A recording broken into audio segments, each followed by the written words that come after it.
Hello and welcome to Northeast Media Hub, the fastest growing digital media platform. I am Adalbert Khar with the latest Hub news. Be informed, be alert. Meghalaya Chief Minister Conrad K. Sangma on Thursday distributed cheques amounting to Rs 13.70 lakhs to 17 producer groups at Zigzag, Southwest Garo Hills through the Farmers Collectivization for Upscaling Production and Marketing Systems or FOCUS program. FOCUS is Meghalaya's biggest farmers' welfare program, and through it, the government envisioned to make a positive impact in the lives and livelihoods of the farmers. 6 bodies have been retrieved from the ill-fated MTC night bus going from Tura to Shillong that met with an accident at midnight of Wednesday at Nongchram Bridge, 64 kilometers from Williamnagar on the border with West Khasi Hills.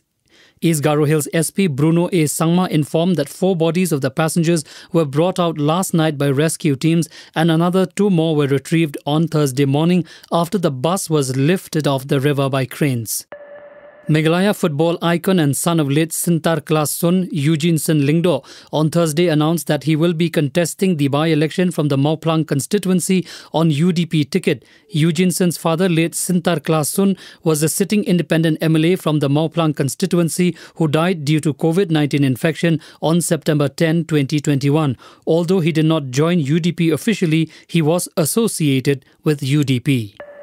Meghalaya Chief Minister Conrad K. Sangma on Thursday inaugurated the St. Anne's School at a remote Garagre village in southwest Garo Hills. The CM lauded the effort and commitment of the missionaries to transform educational facilities in the state. He also announced to sanction solar light facilities and computer for the school located along the international border with Bangladesh. He inaugurated the new building of the school in the presence of Bishop of Tura, Right Reverend Andrew R. Marak, and Auxiliary Bishop Jose C.J.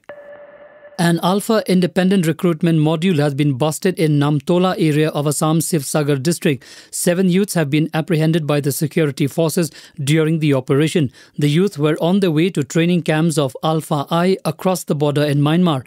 Meanwhile, the apprehended youth have been handed over to the local police for further legal action. The COVID-19 situation continues to remain grim in Mizoram as 1,741 new cases and 1 fatality were reported on Thursday. The state's COVID-19 count has now reached 93,660, while the death toll has gone up to 307. Meanwhile, a complete lockdown was imposed on Saitwal town area, commencing from 7 p.m. on September 29 to break the chain of rising COVID-19 cases in the town. The lockdown will remain in force till 7 p.m. on October 6. Moving on. Over 200 species of butterflies were spotted at the 4th edition of the Namdapha Butterfly Meet in Arunachal Pradesh, Changlang district on Thursday. The meet was organized by the Society for Education and Environmental Development, an NGO in collaboration with the Tourism Department, Changlang District Administration, Namdapha Tiger Reserve and the Namdapha National Park authorities. The aim of the event, which witnessed participants from 8 different states of the country and students from different colleges and universities of Arunachal Pradesh, was to sensitize the people, especially students, on the importance of conserving nature. In an early morning operation on Thursday, a joint team of Thoubal police seized demonetized currency notes of Rs 1,000 denomination worth Rs 12 crore hidden in a hut. The search operation was carried out based on intelligence inputs. They have also arrested 2 people in this case. The currency notes were found hidden in a locked hut in Kairao Wangkham area in Imphal East district. Manipur paid rich tributes to Jana Neta Hijam Irawat on his 125th birth anniversary on Thursday. As a tribute to Irawat's efforts and sacrifices made for the people, the present state government began celebrating the day as a state function in 2018, besides erecting his statue and developing Irawat Square at Thang Mei Ban. The CM urged the people of the current generation to follow Irawat's ideals to maintain unity and eradicate inequality among people. The Orang National Park in Assam will reopen for tourists on Thursday after remaining closed for several months due to the COVID-19 pandemic and the monsoon season. Located on the northern bank of the river Brahmaputra, Orang National Park in Darang district will reopen for visitors with strict COVID-19 protocols. Due to the poor conditions of the roads due to recent floods in Assam, only a section of the safari route inside the park will be open to tourists at present.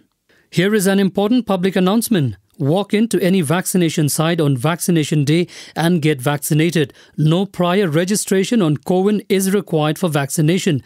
Don't forget to carry a valid ID card for registration during vaccination. For further details updates, visit nhmmeghalaya.nic.in or call toll-free helpline 14410, issued in public interest by National Health Mission, Government of Meghalaya. Thank you for listening to our podcast. For latest news and updates, follow us on www.hubnetwork.in. Download Hub News app in your mobile from Google Play Store and Apple App Store. For promotion and publicity, write to us at info@hubnetwork.in. Thank you. Kublai Shibon, Mithela.